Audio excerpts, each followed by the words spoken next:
Who stole the elections? And there's this whole stop the steal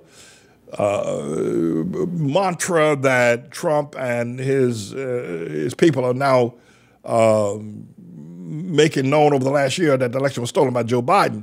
I'm going to try to talk about that and render to you whatever my opinions or observations may be. But I want to, before I go to 2020 election, I want to go back to who stole the 2008 election.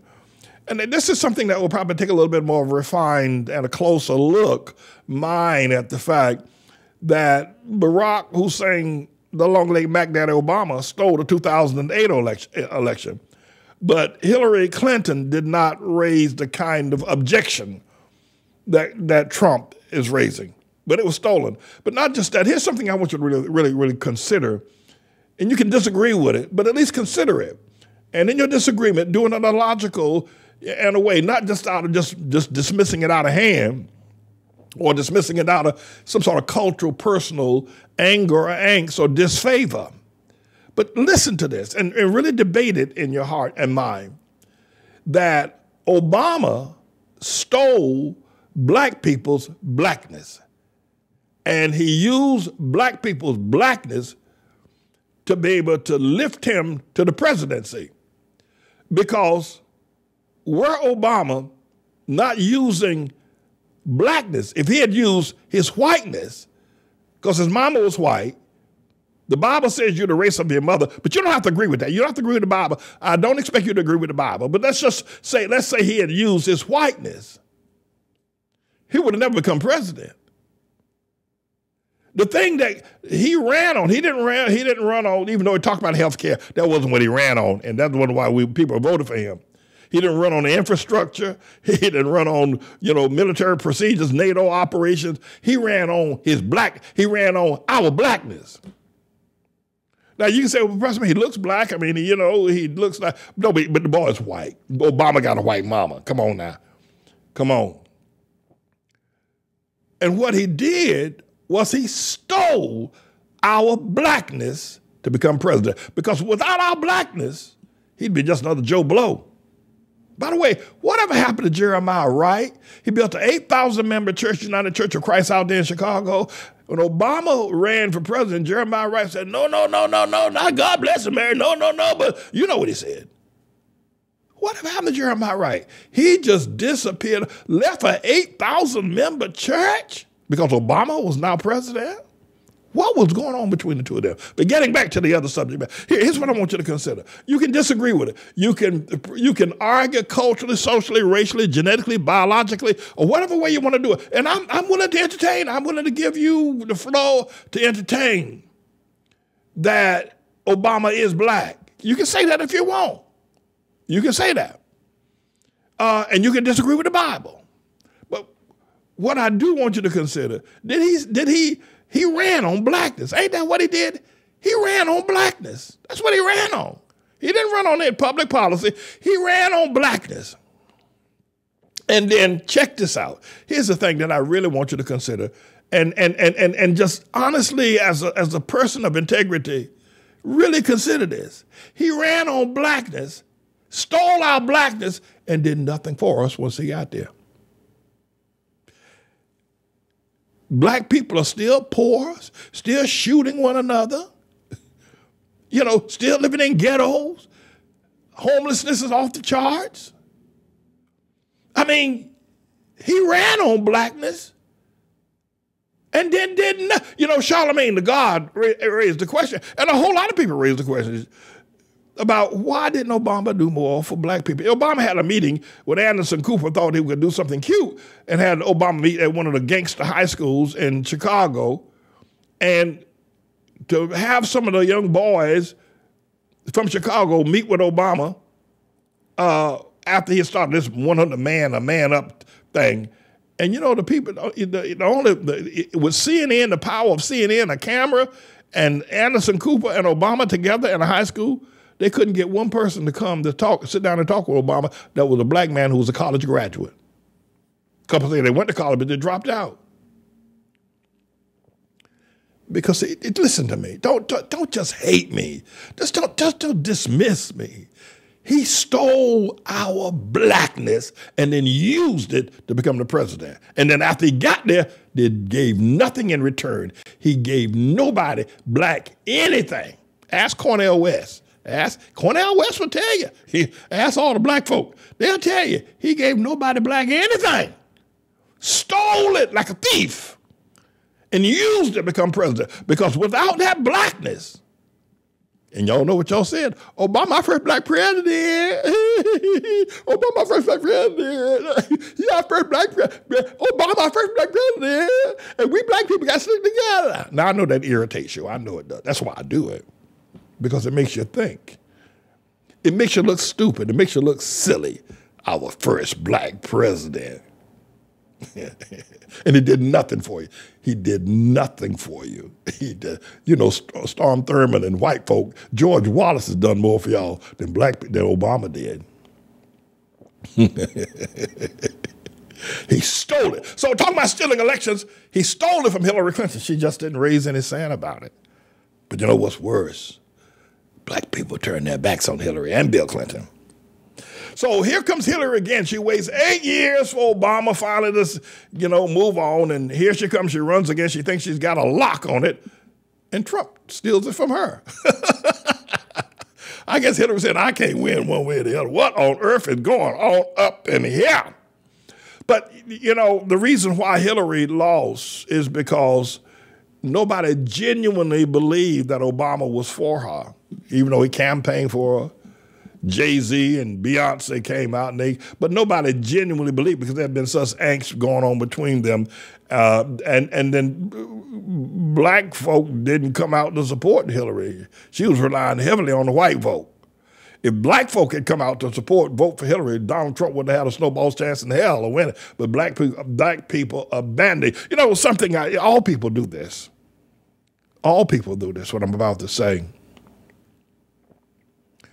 But, you know, Hamite people, black people, have a tendency, and I'm not sure that they do it more than anybody else, you know, they will turn on you. You can help them. You can feed them. You can do all kinds of things to try to upgrade them. But when they get to a position when they figure, well, they will turn on you. And not just turn on you, but then they'll try to, the very hand that fed them. There's an old proverb, why bite the hand that feeds you? So it's obviously this is in every character and every race and every people. Black folk are Hamites. They're Hamites. They're not the only one that will do this, but they will turn on you. No, they will turn on you. They turned on Bill Clinton. They turned on Hillary Clinton. You have people like Van Jones and Cornel West talking about the Clinton crime bill. I mean, they ran that boy down like he was, I mean, the leader. They ran Bill Clinton down like he was the head of the Ku Klux Klan. They turned on him.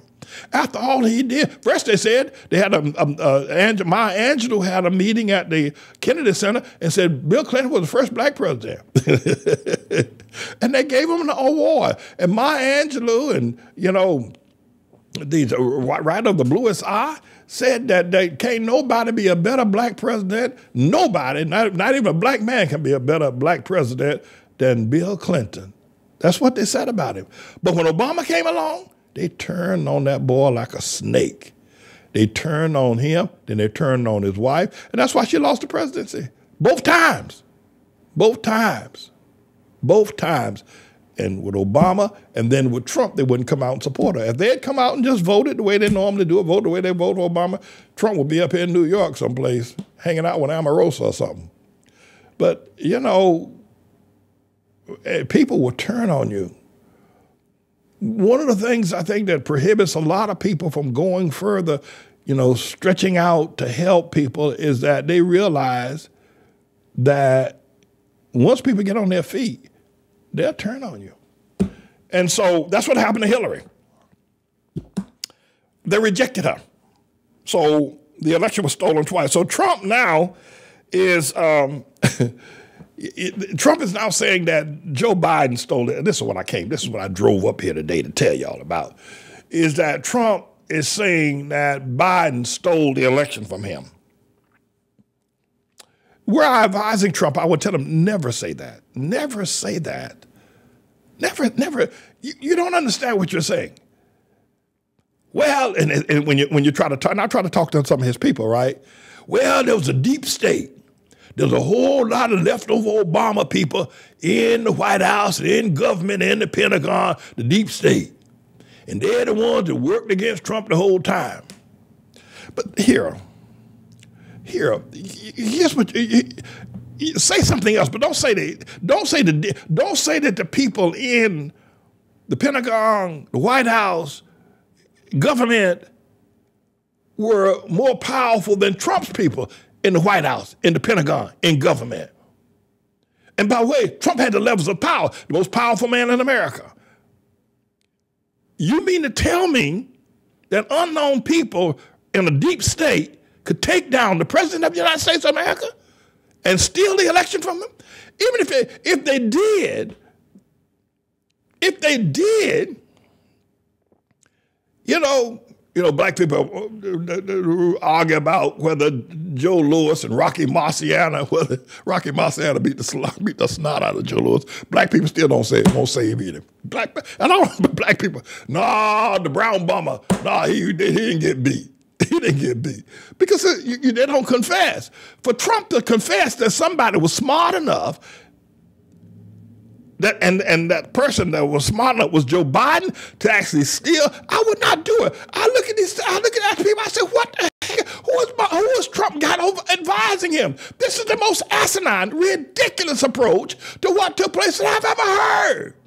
To say it was stolen from you, Jesus said, you can't go into a strong man's house and spoil his goods unless you're stronger than him. To say that Biden, I don't care you deep state or any other kind of state, to say that Biden stole it simply says by a matter of fact which cannot be reputed, and you are saying it out of your own mouth, getting witness and testimony to the fact that Biden is stronger, better, smarter, wiser, got better people than Trump. That's why Trump lost. If that's what you're saying. If you're saying that it was stolen, you're saying that Biden is smarter, wiser, his deep state, his politics, his understanding, and that he's a stronger man than Trump because you can't take a strong man's house unless you're stronger than him. I would never say it. I don't know who's advising Trump. Who's he got around him these days? And he's still pushing it. The election was stolen. But I got something far worse than that. Then he comes back and says the election was stolen, but then calls of Rassenberger down there in Georgia and said, find me 11,800 votes. Because he lost the state of Georgia. He was depending on that. He thought he had that wrapped up. He lost the state of Arizona. He thought he had that. And they went out to these crazy, silly people out there doing an audit out there for 5 months, and they came back and said, well, actually, Joe Biden won more votes in the state of Arizona than was initially counted. So he lost that. He lost the state of Wisconsin by a mile. He lost the state of Pennsylvania. And he went to court 60 times to try to prove that the election was stolen. And even the judges that he appointed said, we can't even lie for you on this one, Trump. We can't lie. You didn't give us something to lie for. I don't understand. I would never say I would never say that Biden stole it. That means he's smarter than you. That the Democrats are smarter than the Republicans. That the deep state is smarter than Make America Great Again. That's exactly what it confesses. It's exactly what it says. Unless you just think people are just crazy and going to be sympathetic. Oh, Biden stole the election for Trump. Oh, poor little old Trump. Poor little old New York City casino owner. Poor little old Trump. Biden, what a mean man. Biden's a mean man. Biden's an evil man. Biden's a dishonest man. He stole the election from our beloved Trump, our New York casino owner. Biden ought to be ashamed of himself, stealing the election from our beloved Trump, treating Trump like that. He shouldn't have done that. He should be a more honest man. He should try to win the election honestly, not stealing it from Trump. Look what he did to Trump. It is silly. I said, but my God, I'm so glad I'm not on the Trump train. I don't know what to do. I've never seen, and you got Republicans jumping up and down like a bunch of cats on a hot tin roof, carrying this mantra that Biden stole it. Don't say that. Don't say that. Say something, but don't say that. Say Trump gave it away or that Trump was just testing the waters. Say something, but don't say he stole it, because you're saying that Biden is better. No matter how you cut it, no matter how you try to spin it, you're saying that Biden is better. And then you got Fox News. Here they come. Carrying the same water. I don't understand it. Maybe it's just me. I'm trying to think logically, right? I'm trying to figure, the world is organized. There are things that are true. Up is up and down is down. Stealing is stealing and not stealing is stealing, not stealing. And I'm looking at this. I would never say. It's like a man's wife goes out with another man, right? And then comes back and tells her husband, he's a better lover than you. And then you get up and start moaning and crying before the world. She said he a better lover than me. He stole her from me. He stole my wife. He stole her. And I want the judge to make him give her back to me. I want the judge to make that man who took my wife, and my wife said he's a better lover than me. I want the judge to make her give my wife back to me. I want my wife back. By the way, have y'all seen Kim Kardashian and what's that boy, Pete Davidson? That boy from the Mafiosa. And then what's that boy? What's that other boy? Kanye West boy, right? He been begging like a little girl. he been trying to get Kim to come back home. Come on home, baby. Bill Bailey, won't you come home? Bill Bailey, won't you come on home? I don't know. That boy Pete Davidson got something on that girl, Kim. They been tighter than two peas in a pod. And Kim and Kanye West been crying all over everywhere. He's on stage the other day begging, Kim, come on back home. Kim, come home. Kim, come home. So what is it with this? I don't know. I'm trying to figure out. I don't usually follow these entertainment people very far, but I think they Kanye West boy and Kim Kardashian. But I think I think whatever that Pete Davidson doing is sticking. Because she said I'm legally divorced from this boy Kanye West. Kind of reminds me what happened to Puff Daddy and J-Lo. She dumped him anyway. So I would never say, what y'all MAGA people, listen, people, what y'all saying on Fox News, Tucker Carlson and Laura Ingraham and everybody, what y'all are saying is that Biden is smarter. Because listen, you can't run in there and overrun a man's house or and Trump had the power. Biden was on the outside. You said it was in Delaware somewhere sleeping in his basement. And Trump had the power of the White House. He had the military. He had the courts. He had he had the CIA. He had the Senate. And yet you say that Biden from Delaware in his basement could overturn Trump, could take Trump down? Don't say that. Does anybody in the world, does Xi Jinping, and by the way, if Biden stole it from him, what has Xi Jinping stolen? And why do we want a president who could let Sleepy Joe in his basement steal the White House from a man with all that power? Because if you put him back in there, somebody else will steal something. Kim Jong-un will be president. Kim Jong-un will be flying the Korean flag over the White House. If you put Trump back, if he's that weak, if Sleepy Joe Biden from his basement can steal it from Trump, I wouldn't say it. I wouldn't. And here's the other thing. Here's the thing. This will kill you. This one will kill you. And then after Trump lost, he tried to get it back. Like Kanye West is trying to get Kim Kardashian back. It ain't working. It ain't working. Kim Kardashian ain't going back to that boy. And Trump is trying to get the presidency back. He ain't gonna get it back either. It ain't working.